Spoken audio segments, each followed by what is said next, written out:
Sudah lumayan lama Aris merasa ada sesuatu yang janggal dengan Ibu Ratna, istri Bapak Prabu sekaligus tetangga tepat di depan rumahnya. Aris, seorang pemuda berusia 20 tahun yang tengah menempuh semester awal di jurusan teknik, sebenarnya bukan tipe orang yang suka mencampuri urusan orang lain.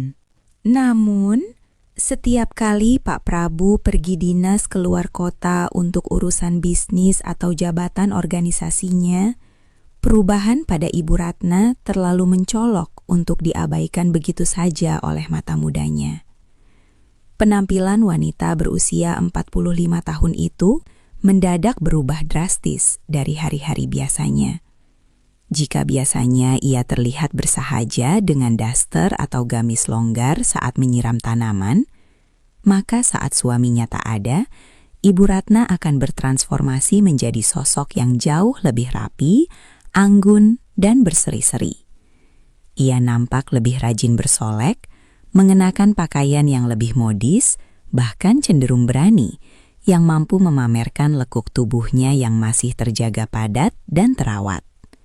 Sikapnya pun menjadi jauh lebih ceria, bahkan sangat ramah kepada siapa saja yang lewat, tak terkecuali kepada Aris. Aris seringkali tertegun di balik jendela kamarnya, memperhatikan wanita itu dari kejauhan. Sebuah pertanyaan besar kerap melintas di benaknya. Ini aneh, logikanya seorang istri harusnya berusaha tampil paling memikat di depan suaminya sendiri, bukan malah berdandan habis-habisan justru di saat sang suami tidak berada di rumah. Pemikiran itu terus mengusik batin Aris, namun ia mencoba untuk tetap berpikir positif. Ia menganggap mungkin itu hanyalah cara Ibu Ratna mengusir rasa jenuh sebagai ibu rumah tangga. Lagi pula, Aris merasa dunia mereka terlalu jauh berbeda. Di matanya, Ibu Ratna adalah sosok wanita setengah baya yang sudah sangat matang dan terpandang. Sementara dirinya hanyalah pemuda kemarin sore yang masih sering dianggap bocah ingusan oleh orang tuanya sendiri. Namun, semuanya mulai bergeser ketika Ibu Ratna mulai memberikan sinyal-sinyal halus melalui senyuman dan tatapan mata yang terasa berbeda. Firasat Aris kian tajam saat Pak Prabu dikabarkan harus mengikuti pelatihan koordinasi di ibu kota selama 1 minggu penuh. Rumah besar yang dikelilingi pagar jati itu kini hanya dihuni oleh Ibu Ratna seorang diri. Tak ada yang menyangka bahwa di balik wajah ayu dan pembawaannya yang keibuan, ada sebuah bara hasrat yang terpendam, yang kini siap menyala hebat begitu melihat ada kesempatan di depan mata. Dan bagi Aris, situasi ini adalah awal dari sebuah jebakan yang tak pernah ia duga sebelumnya. Ratna Maharani seharusnya memiliki segala alasan untuk merasa bersyukur atas hidupnya. Ia dianugerahi kecantikan yang seolah tak lekang oleh waktu, keluarga yang tampak harmonis dari luar, serta 2 anak perempuan, Maya dan Lia, yang selalu berbakti. Kehidupan ekonominya pun sangat mapan. Rumah besar dengan pilar kokoh dan perabotan jati mahal menjadi bukti nyata kesuksesan Pak Prabu. Namun di balik kemewahan itu, ada sebuah ruang kosong dalam batinnya yang tak pernah terisi selama bertahun-tahun.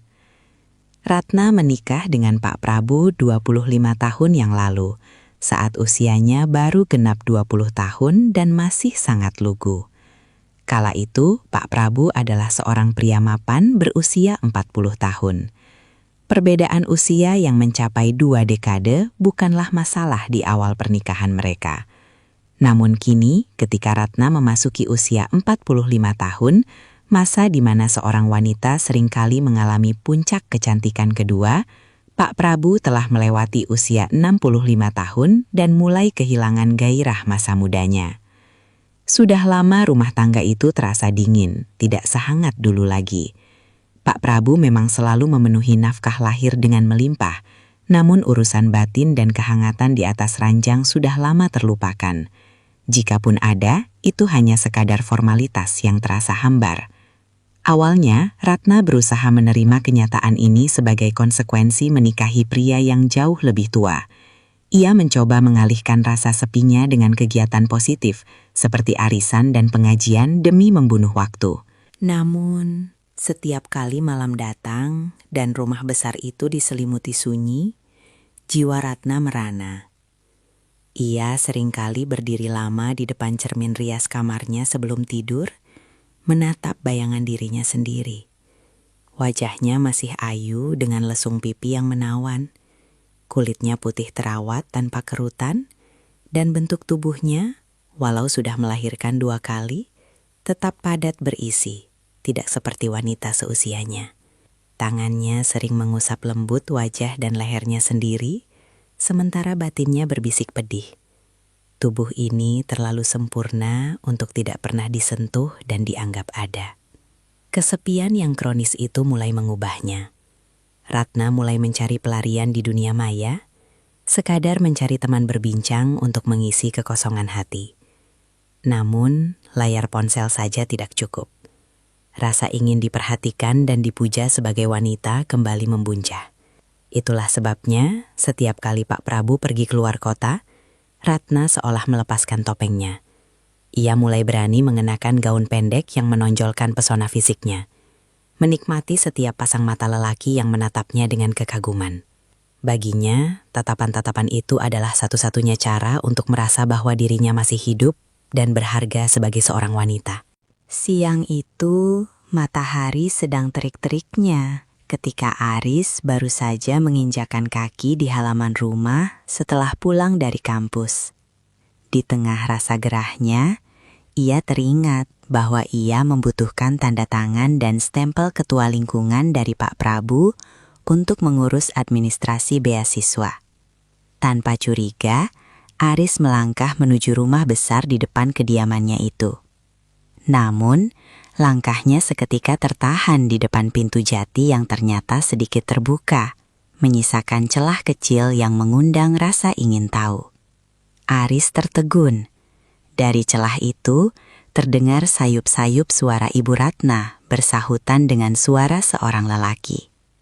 Aris membeku, telinganya menajam, meyakinkan diri bahwa suara berat itu jelas bukan milik Pak Prabu yang sedang berada di Jakarta. Keningnya berkerut, jantungnya mulai berdegup kencang karena firasat buruk yang mendadak menyerang. Matanya kemudian terpaku pada pemandangan di sudut ruang tamu yang terlihat dari celah pintu. Di sana, di atas lantai marmer yang dingin, tergeletak sebuah jaket kurir pengantar paket dan sepasang sepatu lelaki yang dilempar sembarangan, bertumpuk dengan sehelai kain tipis yang Aris kenali sebagai pakaian rumah tangga milik Ibu Ratna. Ia tak bisa melihat seluruh ruangan, namun punggung sofa panjang yang mewah itu sesekali bergerak dengan ritme yang janggal. Suara napas yang tertahan dan tawa lirih Ibu Ratna yang terdengar sangat manja menembus kesunyian siang itu. Aris merasa tubuhnya bergetar hebat. Ingatannya seketika melayang ke masa 2 tahun silam, saat ia memergoki Lia, anak bungsu Ibu Ratna yang dulu kekasihnya, melakukan pengkhianatan serupa di dalam mobil yang bergoyang di sebuah taman rekreasi. Rasa perih akan dikhianati kembali menghujam ulu hatinya. Tak disangka, sosok Ibu Ratna yang selama ini ia hormati sebagai figur keibuan yang setia, ternyata memiliki rahasia yang begitu gelap. Wanita setengah baya itu tega mengkhianati kepercayaan suaminya, persis seperti apa yang dilakukan Lia kepadanya dulu. Bedanya, kali ini perselingkuhan itu terjadi di atas sofa empuk di ruang tamunya sendiri. Di tengah hari bolong yang tenang, Aris tidak lantas pergi atau mengetuk pintu. Entah apa yang merasuki pikirannya, ia justru melangkah mundur perlahan dan memilih duduk di kursi kayu di teras rumah tersebut. Ia memutuskan untuk menunggu, membiarkan dadanya bergejolak tak karuan antara rasa marah, kecewa, dan rasa ingin tahu yang membakar. Ia ingin melihat dengan matanya sendiri siapa lelaki yang baru saja memetik bunga di taman milik Pak Prabu itu, sementara sang pemilik rumah sedang berjuang mencari nafkah di kota seberang. Keheningan di teras itu seketika pecah saat pintu jati besar di hadapan Aris terbuka sepenuhnya. Seorang lelaki dengan seragam kurir keluar dengan langkah terburu-buru. Wajahnya tampak bias dan penuh keringat dingin. Ia terperanjat melihat Aris duduk tegak di kursi kayu beranda. Mereka sempat saling melempar pandang yang canggung sebelum si kurir bergegas menghidupkan motornya dan memacu kendaraan itu pergi seolah-olah sedang dikejar hantu.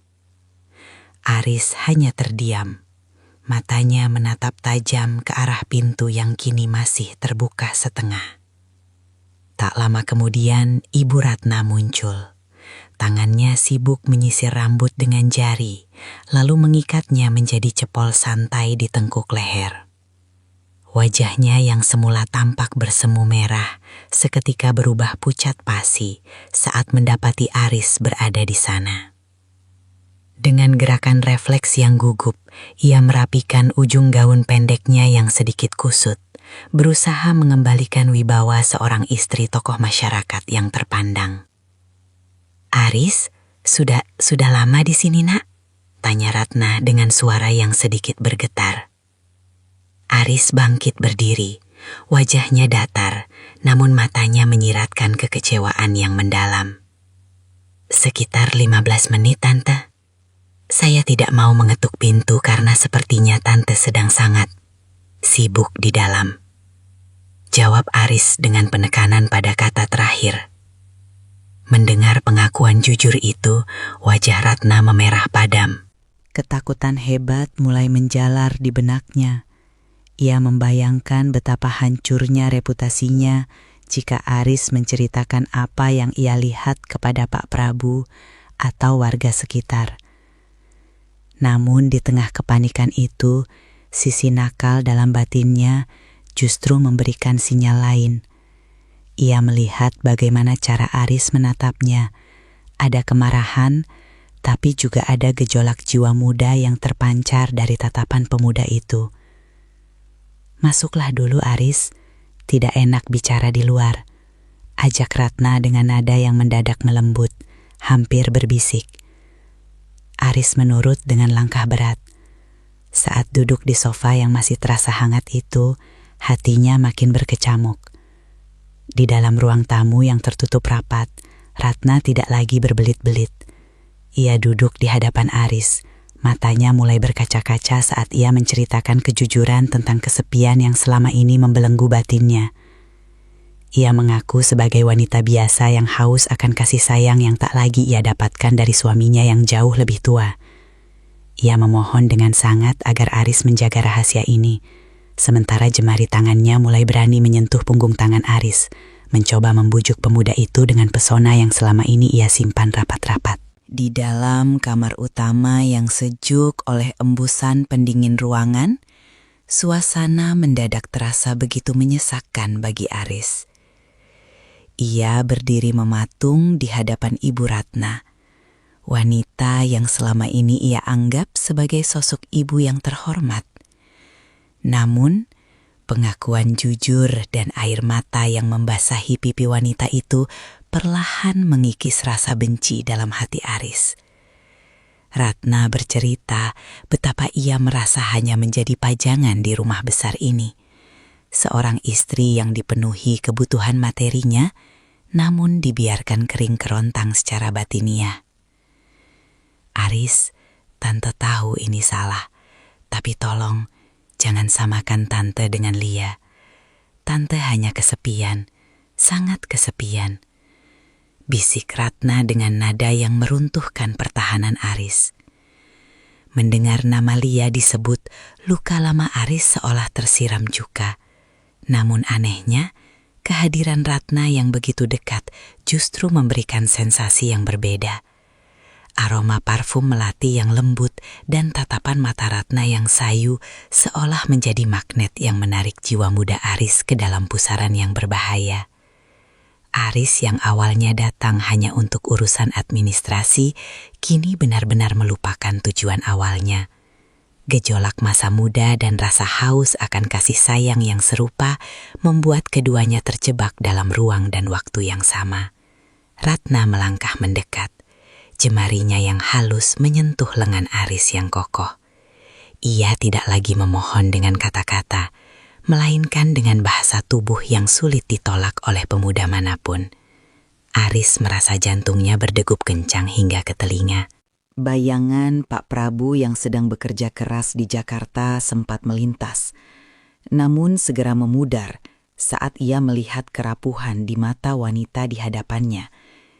Siang itu, sebuah garis batas yang sakral akhirnya terlampaui. Tak ada lagi percakapan mengenai stempel ketua RW maupun urusan kuliah.